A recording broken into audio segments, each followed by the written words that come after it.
Hey there, comrades. Welcome back.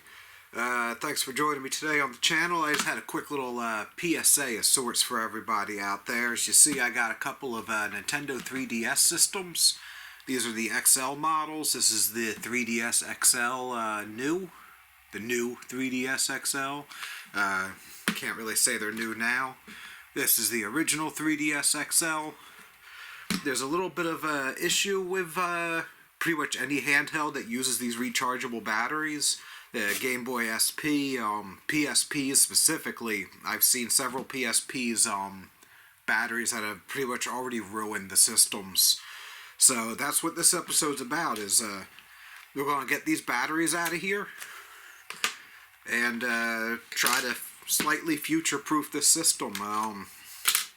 One, if you just plan on keeping these systems for like in a storage, or even your Wii U or a Nintendo Switch eventually down the line, it's a good practice to possibly just remove the battery.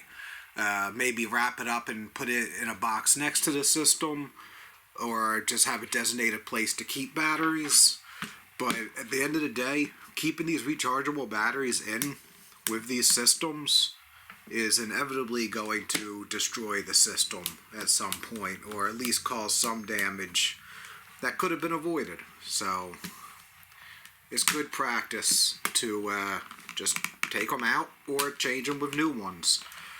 Again, if you're thinking mostly of just keeping your system in storage, best practice overall is to just not keep the battery in it.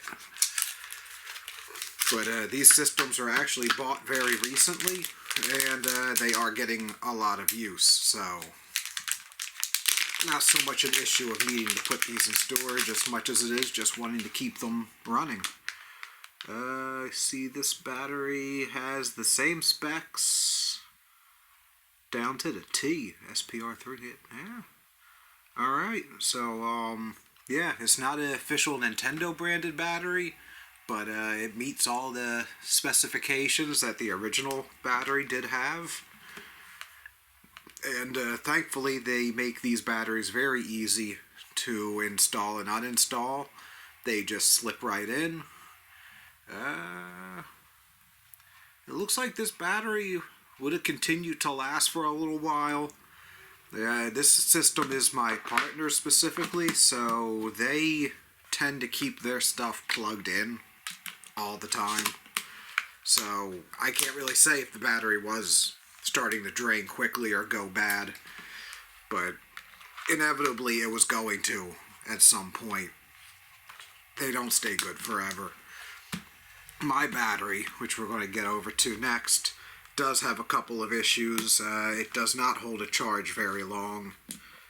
I think playing Luigi's Mansion 2 on my system, I got maybe about an hour and a half's battery life out of it from a full charge. And that is a fully 3D game. That may take a little bit more out of it, but I feel like that's not quite up the spec. So, yeah, there you go. Battery swapped out, and it's even already showing that it's functioning and is showing a full charge, but I'll still plug it in. The calibration guidelines on it is to charge them up to 100%, play them until they literally shut off on you.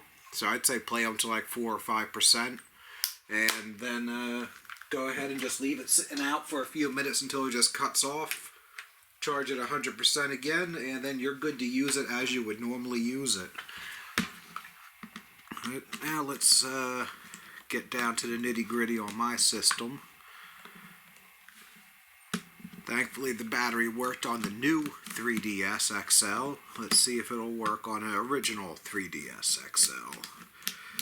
And I know this is not just the original because of its size and make, but the previous owner to this had saves on the SD card dating all the way back to 2013.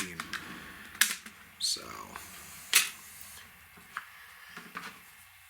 alright, yeah, these are the same specs.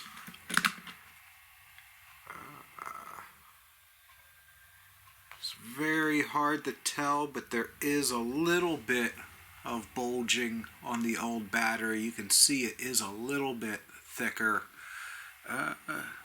It's really hard to see, but like up in this area, it's definitely starting to puff up a little bit. So my original battery on my system was starting to go. So good thing, swapping it out.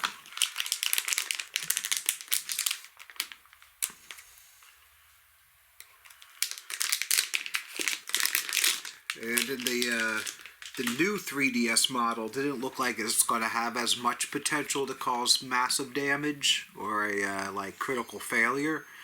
But if you would look at the inside for the original 3DS, that battery was flush right up against the circuit board. So there's an issue where the battery acid could leak out and corrode and destroy all these little tiny traces and vias. If you look at all those little dots, those are all little vias. Something's going into those. Something's connected to those. So when those go bad, your system goes bad. And also could run the risk of having the issue I've seen with a PSP, where the battery expanded so much, didn't leak, but managed to expand so much that it broke multiple traces on the silk screen printed traces for the D-pad and some of the other buttons. That's something Sony has been using for a long time that I honestly disagree with. I think it's a cop-out and a cheap method for building their controllers and handheld systems, but who am I? Who am I to sit here and try and complain and judge them for that? But I really wish they would just do multiple boards like Microsoft does with their systems and controllers. I know it costs them more money, but it's way more durable. It makes everything look a lot nicer when you get inside of it.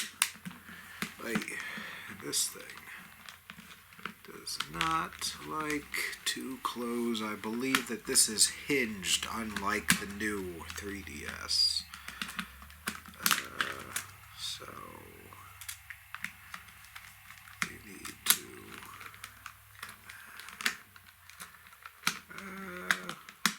as you can tell, this stuff isn't scripted. If I'm not familiar with a system, I struggle too, just like everybody else.